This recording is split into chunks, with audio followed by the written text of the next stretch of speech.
Alrighty, recess time. Help or hindrance to the social, emotional development of young children.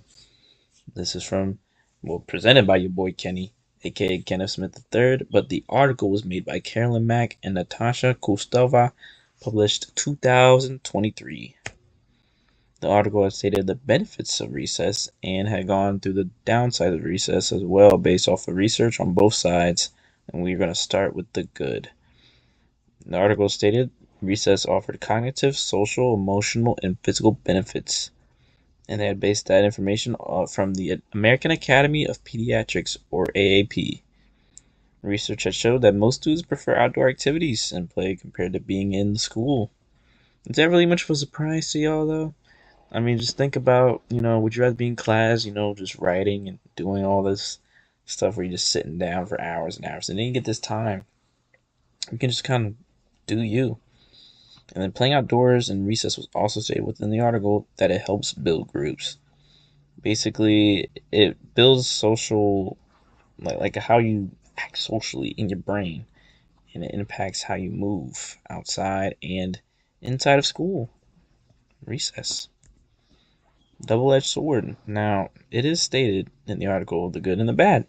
And the bad, it involved there being social conflict involved with peers, maybe a disagreement, maybe someone wanted to play one sport, ended up playing another sport, you know. Our grade may take over a playground. Usually the fifth graders take over anything with the first or second graders. That's no surprise to anybody though. And quote unquote problem behaviors at recess include aggression, teasing, harassment, isolation, bullying, and social cliques. And this is also stated in the article as well. And then solutions to the most common problems, and using high quality equipment, having proper adult supervision, structured activities, behavioral reinforcements, and scaffolding the development of SEL skills.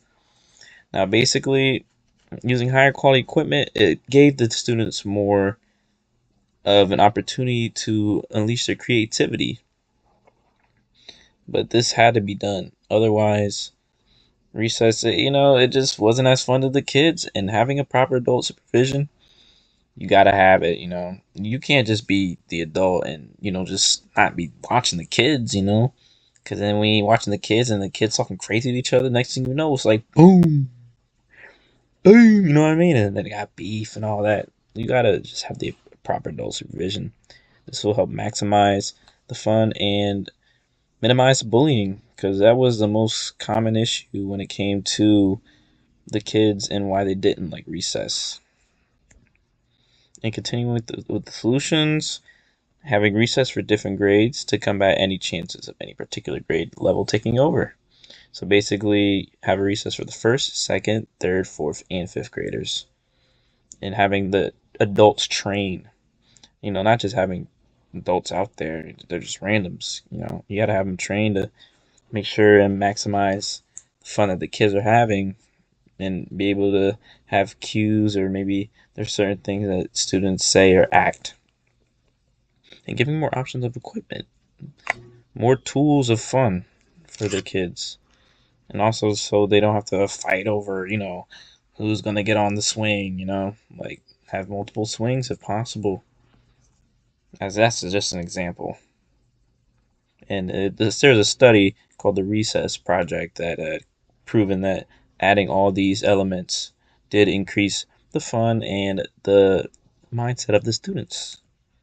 Now, after hearing all this, do y'all think recess is a plus or minus to young children?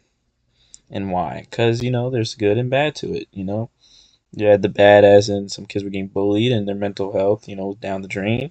But there's the good as in the cognitive function increased. So, you know, but there's solutions to it. So what do you think at the end of the day? That's what I'm curious about. And then how did you feel knowing you'd have recess coming up later in the day back in elementary school? So it's not just thinking about it from a teacher or a coming up teacher. Just think about if you were a kid again, in their shoes. Like, how did you feel about it? But yeah, that's it. Thank you for listening, and take care.